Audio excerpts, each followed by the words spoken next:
सबसे पहले तो मैं परम सम्मानित मंचासीन समाज के वरिष्ठ जनों का मैं और इस कार्यक्रम में पधारे हमारे समाज के समाजगण का मैं आभार व्यक्त करना चाहता हूँ कि आज मुझे यहाँ खड़े होकर कुछ बातें शेयर करने का मौका मिला है। और मैं दूसरों का तो नहीं, सबसे पहले मेरी जो जर्नी है उसके बारे में मैं कुछ बताना चाहूँगा। तो स्टार्ट करते हैं। मेरा कॉलेज 2020 में कंप्लीट हुआ था। MITS ग्वालियर से मैंने कॉलेज कंप्लीट किया था और उसके बाद सबसे पहले मैंने SSC की एग्ज़ाम दी थी। उसमें मेरा सिलेक्शन जूनियर इंजीनियर के पद पे मिलिट्री इंजीनियरिंग सर्विसेज में हुआ था।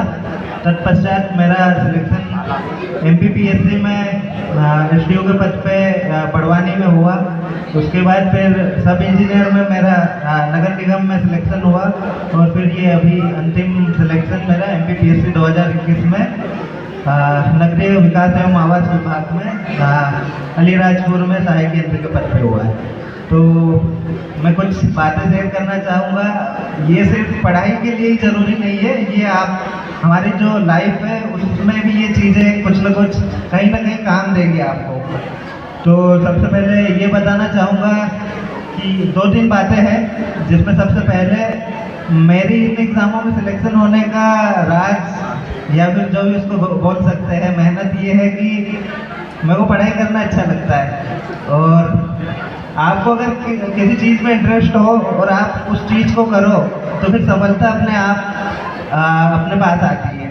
ऐसा नहीं है कि अगर आपका इंटरेस्ट है नहीं उस चीज़ में और आप वो चीज़ करे जा रहे हो तो उसका फिर कोई फल नहीं निकलता है। तो मेरा सबसे पहले, अगर आप किसी भी लाइफ में भी अप्लाई करो तो आप वो चीज़ें करो जिसमें आपका इंटरेस्ट हो, और इंटरेस्ट के साथ साथ वो काम करने में मज़ा आना चाहिए। ऐसा नहीं है कि मतलब आपने वो चुन लिया है कुछ भी और वो करे जा रहे हो, या तो आप समाज के प्रेशर में आके कर रहे हो या अपने घर वालों के इसमें, तो वो उसका कोई ज़्यादा फायदा नहीं मिलेगा। और दूसरा है कि आप खुद पे विश्वास रखिए, डरना तो बिल्कुल भी नहीं है। मैंने जो MPPSC 2020 दी थी उसमें पूरे मध्य प्रदेश में केवल 60 सीटें थी और वो एग्ज़ाम 5 साल के बाद हो रही थी और पूरे मध्य प्रदेश में सिर्फ 60 सीटें थी उसमें। और जब स्टार्ट मैंने किया था तो मुझे ये डर था कि होगा या नहीं होगा, 60 सीटें हैं और मेरे से पहले भी हमारे बैच वाले, मैं तो उस वक्त पास आउट ही हुआ था। 2020 में जस्ट मेरा कॉलेज कंप्लीट हुआ था और एग्ज़ाम आ गई थी। तो उस समय डर लग रहा था कि होगा या नहीं होगा, अगर नहीं हुआ तो क्या हुआ। लेकिन आपको खुद पे भरोसा रखना चाहिए।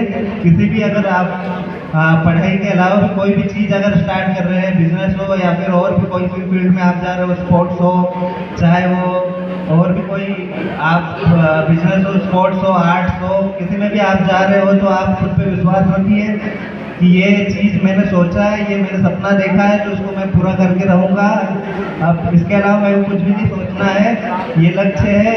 इसके अलावा मेरे सामने अर्जुन को तो आप जानते ही होंगे, द्रोणाचार्य ने क्या उनको कहा था, अर्जुन तुम्हें क्या दिख रहा है? तो उन्होंने बोला था मुझे सिर्फ आँख दिख रही है, और बाकी उनके भाई बोल रहे थे कि मेरे को तोता दिख रहा है, चिड़िया दिख रही है। तो आप भी आपका ध्यान सिर्फ अपने लक्ष्य के ऊपर रखिए और कार्य करते हो। तीसरी एक और मैं बात बताना चाहूँगा कि आप हमेशा आप खुद पे काम करिए। कोई भी आप अपना एक लक्ष्य ले लीजिए और आप भीड़ से कंपेयर मत कीजिए। आपका कंपटीशन दूसरों के साथ नहीं है, आपका कंपटीशन सिर्फ आपके साथ है। आप कैसे दिन ब दिन खुद को निखारिए, अपने खुद पे मेहनत कीजिए और खुद को इम्प्रूवमेंट करिए। और ऐसा नहीं है कि अगर आप कोई भी काम कर रहे हैं तो स्टार्टिंग के जोश में 4 दिन कर लिया, फिर 1 महीने कुछ नहीं करा, 4 दिन कर लिया, कुछ एक महीने कुछ नहीं किया, तो उससे काम नहीं बनेगा। अगर आपने कोई लक्ष्य सोचा है कि मुझे ये करना है तो उसमें निरंतर उस पर अभ्यास करना पड़ेगा, प्रैक्टिस करनी पड़ेगी, उसको और अच्छे से सारी चीज़ों को एनालाइज करना पड़ेगा, अपनी गलतियाँ देखनी पड़ेगी, सोचनी पड़ेगी कि मेरी ये गलतियाँ है, और गलतियाँ स्वीकार करके उनमें सुधार करके आगे बढ़ते जाना पड़ेगा आपको। और एक और अभी ये जो 10th-12th में बच्चे हैं, मैं भी कुछ 1-2 साल, मतलब 4-5 साल पहले मैं भी वहाँ था, और मेरे को भी 10th में मिला है, 12th में मिला है। अब ये सफ़र वहाँ से यहाँ तक आने का संघर्षपूर्ण, चुनौती भरा रहा है, लेकिन अभी 10th-12th में आने के अच्छे परसेंट आए हैं आप सभी के, और आप सभी को मेरी शुभकामना है। लेकिन सिर्फ यहाँ नहीं रुकना है आपको। अभी क्या होता है, बहुत सारे बच्चे 10th में अच्छे परसेंट हो गए, 12th में अच्छे परसेंट हो गए, अभी रुक जाएंगे कि अरे बहुत हो गया, मेरे को यहाँ पे इनाम मिल गया, बहुत हो गया, मतलब अच्छा मेरे को लोग जानने भी लगे हैं, तो अब मैं कुछ नहीं करूँगा, अब हो गया सब, मेरे रिश्तेदार मुझे जानने लग गए, मेरी तारीफें हो रही है। तो आप अगर अभी रुक जाओगे तो फिर आपकी ये 10th-12th के परसेंट कोई मायने नहीं रखेंगे।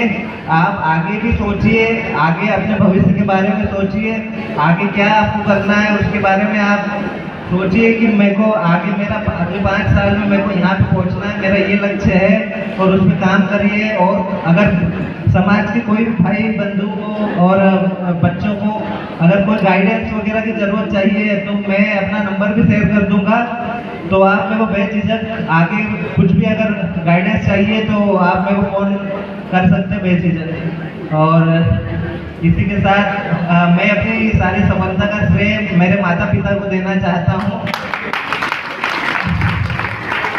जिनकी कड़ी मेहनत से मैं आज यहाँ तक पहुँचा हूँ। और इस मेरी जर्नी में जितना श्रेय मेरे पिताजी का रहा है, उतना ही श्रेय मेरी माताजी प्रभा पटेल जी का रहा है। और इसी के साथ मैं अपना यहीं पे अंत करता हूँ। मेरा धन्यवाद। जय हिंद, जय भारत।